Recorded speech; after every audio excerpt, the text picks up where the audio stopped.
नमस्कार, आदाब, सत श्री अकाल दोस्तों, मैं दीपांश वाजपेयी। अगर आपने ITI कंप्लीट कर लिया है और फिर भी आप बेरोजगार हैं, आपको जॉब नहीं लग पा रही है, तो ये 4 महत्वपूर्ण कारण हो सकते हैं कि जिसके कारण आप बेरोजगार हैं। तो दोस्तों, ITI करने के बाद वैसे तो लगभग चांस हैं कि 100% चांस हैं कि आपकी जॉब लग ही जाती है, लेकिन ये जो 4 कारण हैं, इन 4 कारणों की वजह से काफ़ी लोगों की जॉब नहीं लग पाती है। तो स्टार्ट करते हैं। पहला जो कारण है जिसके कारण ITI नहीं लगती है, वो मेन कारण है, सबसे ज़्यादा मेन कारण है कैंपस प्लेसमेंट की जानकारी नहीं लेना और अपने जो सीनियर हैं उनसे संपर्क न रखना। कुछ लोग ऐसे स्टूडेंट होते हैं, वो घमंड में डूबे रहते हैं, और कुछ ऐसे भी होते हैं जिनको लगता है कि ITI कैंपस प्लेसमेंट नहीं, ITI क्या ऊपर से थोड़ी जॉब आएगी कोई। ITI कैंपस प्लेसमेंट की जानकारी आपको लेनी पड़ेगी। आपके सीनियर जो हैं उनसे पूछना पड़ेगा कि सर कहीं आपके यहाँ वैकेंसी तो नहीं है, कोई वैकेंसी हो तो सर हमको बताइए, वहाँ पे सेटल करवाइए। या फिर अपने कॉलेज में या किसी गवर्नमेंट कॉलेज में आप नेट के द्वारा जानकारी लेते रहिएगा कि कहाँ कैंपस है, कौन सी फैक्ट्री कहाँ किस कॉलेज में आ रही है, किसी प्राइवेट कॉलेज में आ रही है या गवर्नमेंट कॉलेज में आ रही है। तो इसकी जानकारी आपको रखनी पड़ेगी। अगर आप कैंपस प्लेसमेंट की जानकारी नहीं लेंगे तो आपको जॉब नहीं लगेगी। दूसरा कारण जो हो सकता है, जो अभी हमने बताया आपको, कि सीनियर से संपर्क में रहना। अगर आप अपने सीनियर के संपर्क में नहीं रहेंगे तो आपको जानकारी ही नहीं लग पाएगी। मान लिया कोई सीनियर है, वो बेरोजगार है, ठीक है, लेकिन जो जॉब कर रहा है आपको उससे संपर्क करना पड़ेगा और उससे बार बार लगातार संपर्क में बने रहना पड़ेगा। उससे पूछना पड़ेगा कि सर कहीं आपके यहाँ कोई वैकेंसी आ रही हो तो हमको बताइए सर, कहीं एडजस्ट कराइए, तब तो आपके बारे में सोचेगा वो। ये सबसे बड़ा कारण होता है कि कैंपस प्लेसमेंट की जानकारी नहीं लेना और सीनियर के संपर्क में नहीं रहना। दूसरी जो कारण होता है ITI में जॉब न मिलने का, वो है टेक्निकल या प्रैक्टिकल। टेक्निकल में जिस ट्रेड से आपने ITI करा है उसकी टेक्निकली और थ्योरिकली जानकारी नहीं होना। मान लिया कैंपस प्लेसमेंट में आप पहुंच गए, वहाँ पे आप कैंपस प्लेसमेंट में छोटा सा इंटरव्यू और छोटा सा रिटन में एक एग्ज़ाम होता है।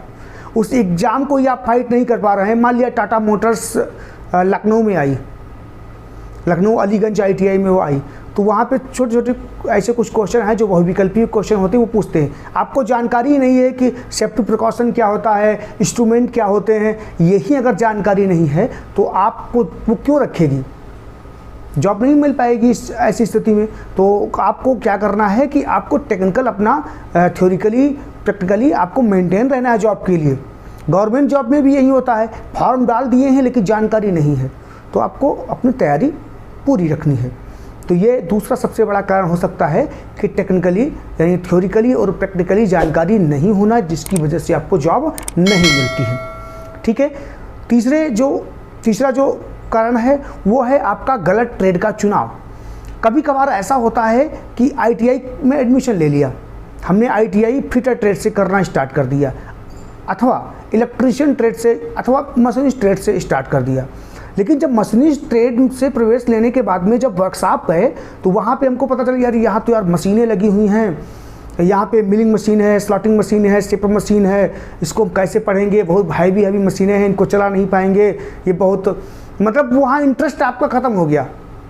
अगर आपका इंटरेस्ट ही नहीं है तो उसे जॉब कैसे पाएंगे आप। तो ऐसी स्थिति में भी ये होता है कि कभी कभार गलत ट्रेड का चुनाव हो जाता है कि हमको इंटरेस्ट तो है मोटर मैकेनिक ट्रेड में और हमने एडमिशन ले लिया है टर्नर ट्रेड में। वहाँ चूड़ी काटनी पड़ रही है, मशीन के सामने खड़ा, मशीन को साफ़ करना, गुरुजी बोल रहे हैं कि मशीन साफ़ कीजिएगा, तो साफ़ करने को तो बोलेंगे ही वो, क्योंकि अगर आप साफ़ करेंगे तो मशीन के जितने पुर्जे हों, जितने इंस्ट्रूमेंट हैं, जितने जो उसके इंटरनल गियर्स हैं या जो कुछ भी है उसकी जानकारी आपको लगेगी, तो आपको वो करना पड़ेगा। तो कभी कभार ऐसा होता है कि गलत ट्रेड में आप एडमिशन ले लेते हैं, इंटरेस्ट उस ट्रेड से संबंध में नहीं होता है और आप प्रवेश ले लेते हैं, तब भी आपको जॉब नहीं लगती है। चौथा जो सबसे ज़्यादा महत्वपूर्ण है, गलत फील्ड का चुनाव कर लेना। गलत फील्ड यानी बहुत हाई फाई अपने आप को शो करना। ITI का मतलब होता है मध्यम वर्गीय परिवार की शिक्षा, ऐसी शिक्षा जो आपको 100% जॉब दिला सके। ITI को स्पष्ट रूप में साधारण शब्दों में यही कह सकते हैं। आपको लग रहा है कि यार मुझे तो IIT करनी चाहिए थी और मैं तो IAS बनूंगा, ये करूंगा, वो बनूंगा, तो अगर आपको वो बनना है तो आपने ITI में प्रवेश लेना नहीं चाहिए था, या तो आपको ITI में प्रवेश इसलिए आपने ले लिया क्योंकि आपके ऊपर पारिवारिक दबाव था। ITI में आपका मन नहीं लग रहा, लेकिन किसी ने कह दिया कि आप ITI कर लीजिएगा, जॉब लग जाएगी आपको, लेकिन आपको ITI में मैकेनिकल में, थ्योरिकली में, प्रैक्टिकली में आपका मन नहीं लग रहा है और आप ITI नहीं कर पाएंगे। बाय द वे, आपने ITI कर भी कंप्लीट ली तो आप जॉब नहीं कर पाएंगे। तो कहावत एक कह गई, आपा में दोनों गए, माया मिली न राम।